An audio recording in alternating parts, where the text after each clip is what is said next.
So hello everyone. तो आज बहुत ही इंपॉर्टेंट ब्रेकिंग न्यूज़ है जिसके ऊपर हम लोग डिस्कस करेंगे कि सेबी ने एक बहुत ही बड़ा फैसला लिया रिलेटेड टू यूएस फर्म। ठीक है, क्या यूएस फर्म ने करता था? बेसिकली वो एक इरेगुलर एक्टिविटीज़ परफॉर्म करते थे स्टॉक मार्केट में और उसके थ्रू उन्होंने बहुत सारा प्रॉफिट अर्न किया है। तो उसी से रिलेटेड आज हम लोग पूरा डिस्कस करने वाले हैं कि बेसिकली वो फर्म कौन सी है, वो क्या काम करती है और उसने किस तरीके से स्ट्रैटजीज़ का यूज़ करा है ताकि वो प्रॉफिट अर्न करने के लिए, और सेबी ने बेसिकली किस तरीके से उन्होंने बैंड लगाया है। तो वन बाय वन हम सारी इस चीज़ों को डिस्कस करेंगे। सो फर्स्ट थिंग तुम्हें ये पता होना चाहिए कि बेसिकली कि एल्गोरिथम ट्रेडिंग होती है। ठीक है, मैथमेटिकल कॉम्प्लेक्स बेस्ड ट्रेडिंग होती है जहाँ पे आपका जो डेटा होता है complex data in the sense कि जो ऑप्शंस के डेटाज होते हैं, ठीक है, ऑप्शन में जो आपके प्रीमियम्स होते हैं तो बहुत ही मैथमेटिकली कैलकुलेटेड होते हैं। और तीसरा तुम्हें पता होना चाहिए कि एचटीएफ क्या होती है, यानी कि हाई फ्रिक्वेंसी ट्रेडिंग क्या होती है। ये सब बेसिकली पहले तुमको पता होना चाहिए। तो एल्गोरिथम बेस्ड ट्रेडिंग यानी कि एल्गो का यूज़ करते हैं कि मतलब इंडिविजुअली वो कोई मैनुअली ट्रेड नहीं परफॉर्म हो रहे होते हैं, वो सब एल्गो के थ्रू ऑटोमेट होते हैं। दूसरा मैथमेटिकल कॉम्प्लेक्स एडजस्टमेंट होता है जिसमें आप लोग ऑप्शंस के थ्रू समझते हैं कि कॉल पुट का जो भी प्रीमियम्स होते हैं उनकी जो बेसिकली ड्राइव वैल्यूज़ होती हैं बहुत ही ज़्यादा कॉम्प्लेक्स के थ्रू ड्राइव की जाती हैं, तो उसका ही बहुत ही ज़्यादा डेटा को एनालाइज करना पड़ता है। और तीसरा हाई फ्रिक्वेंसी ट्रेडिंग, ये क्या होती है? ये बेसिकली बहुत ही स्मॉल इंटरवल में आप बाइंग और सेलिंग परफॉर्म करते हो। जनरली जब भी तुम ट्रेडिंग में या कोई भी आप चार्ट देखोगे तो उसमें 1 मिनट का होता है मैक्सिमम, ठीक है। बट ये जो हाई फ्रिक्वेंसी ट्रेडिंग्स होती हैं ये सेकेंड्स में होती है, यानी एक सेकेंड में तुरंत बाइंग और सेलिंग ऑर्डर परफॉर्म होते हैं। तो ये पहले तुम्हें इसके बारे में पता होना चाहिए कि जो भी बड़े बड़े इंस्टीट्यूशंस होते हैं, फर्म्स होते हैं, वो बेसिकली इन्हीं चीज़ का यूज़ कर रहे होते हैं। उनकी फ्रीक्वेंसी हाई फ्रिक्वेंसी ट्रेडिंग होती है, बहुत ही मैथमेटिकल कॉम्प्लेक्स डेटा को एनालाइज करके ट्रेड परफॉर्म हो रहा होता है और एल्गोरिथम्स के थ्रू वो ट्रेड को, और एल्गो ट्रेड जिसे बोलते हैं, वो परफॉर्म करते होंगे। तो आप समझते हैं कि सबसे पहले कि कौन है जेन स्ट्रीट जिसके ऊपर बेसिकली सेबी ने बैंड लगाया हुआ है। तो जेन स्ट्रीट बेसिकली एक यूएस की फर्म बेस्ड है या ट्रेडिंग फर्म है, ठीक है, जो basically high frequency trading perform करती है, यानी कि यूएस की बेस्ड एक ट्रेडिंग फर्म है जो ट्रेडिंग करती है। बट वो ट्रेडिंग किस तरीके से करती है? High frequency trading. Already understand कर चुके हो कि हाई फ्रिक्वेंसी ट्रेडिंग क्या होती है, जो बहुत ही सेकेंडों में बाइंग और सेलिंग परफॉर्म होती है। इसका एक और काम होता है कि ये लिक्विडिटी प्रोवाइड करती है। अब लिक्विडिटी इन द सेंस समझते हैं कि मान लेते हैं कोई हमारा एक प्रीमियम है, ठीक है, पुट का प्रीमियम है। अब वहाँ पे मैक्सिमम लोग सब सेलर्स बैठे हैं, बायर्स इतने है नहीं। मान लेते हैं कि 90% सेलर्स बैठे हुए हैं और 10% बायर्स हैं। तो यहाँ पे इतने ज़्यादा लिक्विडिटी बाइंग के बेसिस पे नहीं है, यानी कि बायर्स, आप सेलर्स तो बहुत हैं, सेलर्स सेलिंग कर रहे हैं, लेकिन बाइंग इतने ज़्यादा लोग नहीं कर रहे हैं। तो ये क्या करते हैं? लिक्विडिटी प्रोवाइड करते हैं। लिक्विडिटी कैसे करते हैं? ये बड़ा सा बाइंग ऑर्डर यहाँ पे परफॉर्म करते हैं। जैसे यहाँ पे एक बड़ा बाइंग ऑर्डर लगाएंगे तो क्या होगा? ये जो जितने भी सेलर्स हैं ये क्या होंगे? फिर ये भागने लगेंगे, क्योंकि जब बड़ा बाइंग ऑर्डर आता है तो प्राइस होता है वो पंप हो जाता है, जिसकी वजह से सेलर्स के हैं वो स्टॉप लॉस हंट होंगे, जिसकी वजह से वहाँ पे एक लिक्विडिटी फिर से एक मेंटेन हो जाएगी। तो ये बेसिकली यही काम करते थे, यानी कि लिक्विडिटी परफॉर्म करते थे। बेसिकली ये जो है 45 से ज़्यादा देशों में इनका मतलब ये काम हो रहा है, यानी कि 45 देश ऐसे हैं जहाँ पे ये एक्टिविटीज़, मतलब ट्रेडिंग की एक्टिविटीज़ परफॉर्म करते हैं और बिलियंस ऑफ रेवेन्यू जनरेट करते हैं। बिलियंस में, मतलब बिलियंस में रेवेन्यू जनरेट करते हैं। तो बेसिकली एक ये कौन, जेन स्ट्रीट कौन है? तो बेसिकली एक यूएस ग्लोबल ट्रेडिंग फर्म है जो हाई फ्रिक्वेंसी ट्रेडिंग परफॉर्म करती है ऑप्शंस में, स्टॉक्स में और भी सारे फाइनेंशियल इंस्ट्रूमेंट में। और बेसिकली ये 45 से ज़्यादा देशों में ये एक्टिविटीज़ परफॉर्म कर रही होती है और बिलियंस में आपका रेवेन्यू जनरेट करती है। तो अब समझते हैं बेसिकली कि इन्होंने क्या मैनिपुलेशन किया है, इनका मैनिपुलेशन क्या है और इनका मैनिपुलेशन में जो इनकी वसूली होनी, यानी सेबी ने जो लगाया है कि तुमने इतना पैसा जो है 4843 करोड़ जो है ये इरेगुलर एक्टिविटीज़ के थ्रू प्रॉफिट अर्न किया है बाय यूजिंग मैनिपुलेशन। तो मैनिपुलेशन का यहाँ पे बेसिकली किसने? सेबी ने इनके ऊपर आरोप लगाया है। तो अब देखते हैं बेसिकली कि सेबी का ने क्यों लिया ये बड़ा कदम। अब ये सेबी क्यों लिया बड़ा कदम, तो इसके पीछे देखो। तो बेसिकली सेबी ने जब इनमें इन्वेस्टिगेशन की तो उन्होंने पाया कि ये बहुत ही इरेगुलर एक्टिविटीज़ के थ्रू प्राइस को मैनिपुलेट करके, एडजस्ट करके, इंडेक्स में ऑप्शंस को एडजस्ट कर से बेसिकली ये प्रॉफिट को अर्न करते थे। तो इसके बाद क्या करते हैं, ये सेबी ने क्या किया, जेन स्ट्रीट पर ये पाबंदी क्यों लगाई है। अब ये क्या क्यों लगा? क्योंकि जेन स्ट्रीट ने और उसकी 4 एफिलिएटेड एंटिटीज़ जो हैं, यानी कि जो भी जेन स्ट्रीट की आपकी एफिलिएटेड एंटिटीज़ होती हैं, यानी कि उनकी बेसिकली अब एक जेन स्ट्रीट तो मेन है ना, बट उनके जो ब्रांचेस होती हैं, एंटिटीज़ होती हैं एफिलिएटेड, जिनके थ्रू वो काम कर रहे होते हैं, जिसमें आपका JS1 investment, JS112 investment private limited, Jane Street Singapore और एक एशिया ट्रेडिंग जेन स्ट्रीट से, इन सब को मार्केट पे मैनिपुलेशन का गंभीर इल्ज़ाम लगाया हुआ है, यानी कि इन्होंने मार्केट में मैनिपुलेट करके प्रॉफिट अर्न किया है। तो ये बेसिकली सेबी का ये बड़ा आरोप है। अब सेबी ने इन्वेस्टिगेशन में क्या पाया, तो समझते हैं कि सेबी ने इन्वेस्टिगेशन में क्या पाया और इनकी किस तरीके से मैनिपुलेशन स्ट्रेटजीज़ होती थी। तो बेसिकली ये दो तरह की स्ट्रेटजीज़ पे परफॉर्म करते थे, ठीक है। अब इसको हम स्ट्रेटजी बोले या हम बोल सकते हैं इसको मैनिपुलेशन करना, बट आई थिंक कि जिसके पास पैसा ज़्यादा होता है तो वो उस हिसाब से परफॉर्म करता है। तो वही है, पहला इन्होंने किस स्ट्रेटजी का यूज़ किया, इन्होंने इंट्राडे इंडेक्स को मैनिपुलेट किया मॉर्निंग में एग्रेसिव बाइंग करके और आफ्टर सेलिंग करके। अब इसको समझते हैं कैसे। तो जनरली इन्होंने क्या किया कि मान लेते हैं, हम कैसे समझेंगे इसको, यहाँ पे समझते हैं। तो जनरली इन्होंने क्या किया, जैसे मान लेते हैं हमारा एक निफ्टी बैंक है। अब निफ्टी बैंक में क्या होते हैं, निफ्टी बैंक बैंकिंग शेयर्स होते हैं। तो मान लेते हैं टॉप के 4 बैंकिंग शेयर, HDFC बैंक हो गया, SBI हो गया, ICI बैंक हो गया, ठीक है, और कोटक बैंक मान लेते हैं। तो ये 4 बैंक है, इनका वेटेज इस इंडेक्स में बहुत ज़्यादा है।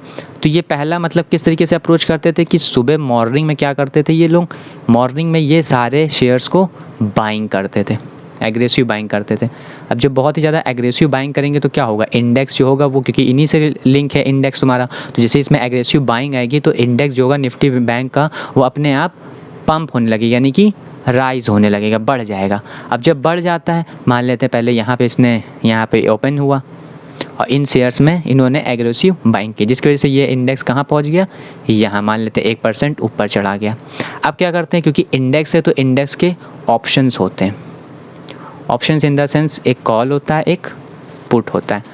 पुट क्या करता है, जब मार्केट नीचे गिरती तब प्रॉफिट देता है, और सेल क्या होता है, जब मार्केट ऊपर जाती है तो प्रॉफिट देता है। तो शुरुआत में लोग क्या करते थे, बाइंग करते थे, जिसकी वजह से क्या होता था, इंडेक्स ऊपर चला जाता था। इंडेक्स ऊपर जाने की वजह से जो कॉल होता था, जो पहले 200 रुपये पे चल रहा होता था, वो क्या होता था, इस इंडेक्स के ऊपर जाने की वजह से इसका प्राइस 700 हो जा गया, ठीक है, क्योंकि ऊपर गया मार्केट तो ये कॉल का प्रीमियम बढ़ेगा। और जो पुट का प्रीमियम आपका 250 होता था वो बेसिकली नीचे, क्योंकि इंडेक्स ऊपर गया तो इसका प्राइस डाउन हो जाएगा। तो मान लेते हैं ये प्राइस आ गया 100 पे। तो ये क्या करते थे, शुरुआत में बाइंग करके इस मतलब ऑप्शंस को क्रिएट करते थे, यानी कि इंडेक्स ऊपर चला गया, अब यहाँ पे जो प्रीमियम था जो पहले 200 वो 700 का हो गया, और जो पुट का प्रीमियम था वो 250 से 100 का आ गया। तो अब ये लोग क्या करते थे कि ये 100 वाला पुट को खरीद लेते, यानी कि आप शॉर्ट स्ट्रेटजी, यानी कि शॉर्ट स्ट्रेटजी बिल्ड करते थे। पुट के 100 को खरीद लेते थे और 700 का कॉल बेच देते थे। अब जब कॉल 7 को बेचोगे तो नीचे आएगा तो इस कॉल की प्रीमियम घटेगा, जिसकी वजह से क्या होगा, इनको प्रॉफिट होगा, और नीचे आने पे पुट की वैल्यूज़ बढ़ जाएगी। तो इस तरीके से ये लोग पहला कैसे अप्रोच करते थे, इसी तरीके से अप्रोच करते थे। पहले आपके इंडेक्स स्पेसिफिक स्टॉक को बाय करके इंडेक्स को ऊपर ले जाते थे। जब इंडेक्स आपका ऊपर चला जाता था तो जो कॉल की वैल्यू होती थी वो 200 से 700 हो गई, और पुट की वैल्यू जो होती थी वो 250 से 100 हो गई। तो अब ये ऊपर आ चुका है तो अब लोग क्या करते थे, ये लोग सेलिंग मारते थे, सेलिंग स्टॉक्स में सेल करते थे। फिर इंडेक्स नीचे आने लगता था, इंडेक्स आने लगता था तो ये जो 700 का प्रीमियम था ये वापस नीचे गिरने लगता था, यानी कि फिर आ जाएगा 150। और अगर यहाँ पे मान लो इससे नीचे बंद होता है तो पूरा वर्थलेस भी हो जाता है, कभी 0 हो जाता है। और पुट का प्रीमियम जो 100 होता था वो इंक्रीज़ कर जाता था, क्योंकि पहले ये बाइंग करके बुलिश व्यू बनाते थे, फिर बाद में ये ऑप्शंस में बेयरिश पोजीशन क्रिएट करते थे। तो इस तरीके से ये पहले इनकी मैनिपुलेशन स्ट्रैटजीज होती थी। सेकेंड स्ट्रैटजी ये लोग क्या करते थे, एक्सपायरी डे के क्लोजिंग पे मैनिपुलेट करते थे। एक्सपायरी डे पे क्लोजिंग कैसे परफॉर्म करते हैं, अब समझो इसको। तो ये लोग सिंपल क्या करते थे, मान लो यहाँ पे इन्होंने पोजीशन क्रिएट करी है, पोजीशन यहाँ पे क्रिएट करी है, ये एक इंडेक्स है, ठीक है, ये इंडेक्स है, और ये मान लेते हैं एक ऑप्शन चेन होती है, ठीक है, यहाँ पे कॉल और पुट की वैल्यूज़ होती हैं। तो इन्होंने बताया यहाँ पे मैक्सिमम इन्होंने बाइंग सेलिंग परफॉर्म करी है, बाइंग सेलिंग परफॉर्म करी है, जिसको हम लोग मैक्सिमम पेन भी बोलते हैं। मैक्सिमम पेन वो वैल्यू होती है जहाँ पर मैक्सिमम ऑप्शन सेलर का प्रॉफिट होता है।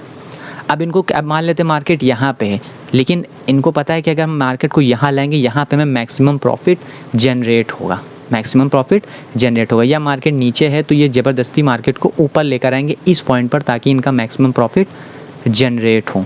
तो ये यही वीकली पॉइंट पे आधे 1 घंटा या 2 घंटा जब बचता था एक्सपायरी के, तो ये इसी मैनिपुलेशन को परफॉर्म करते थे। यानी कि ये बहुत तरीके से कोशिश करते थे कि ये अपनी उस पोजीशन के पास मार्केट को क्लोज करे जहां इनको मैक्सिमम प्रॉफिट हो। तो ये मैनिपुलेट करते थे। अब ऊपर गया तो मार्केट को ज़बरदस्ती वो नीचे लाने की कोशिश करते थे, नीचे होता तो मार्केट को ज़बरदस्ती ऊपर ले जाने की कोशिश करते थे जहाँ इनकी मैक्सिमम प्रॉफिट जनरेट होती थी। तो इस तरीके से ये 2 स्ट्रैटजीज़ के थ्रू ये मैनिपुलेट करते थे। तो यही सेबी का इन्वेस्टिगेशन था और ये इनकी मैनिपुलेशन स्ट्रैटजीज़ थी, फर्स्ट और सेकंड।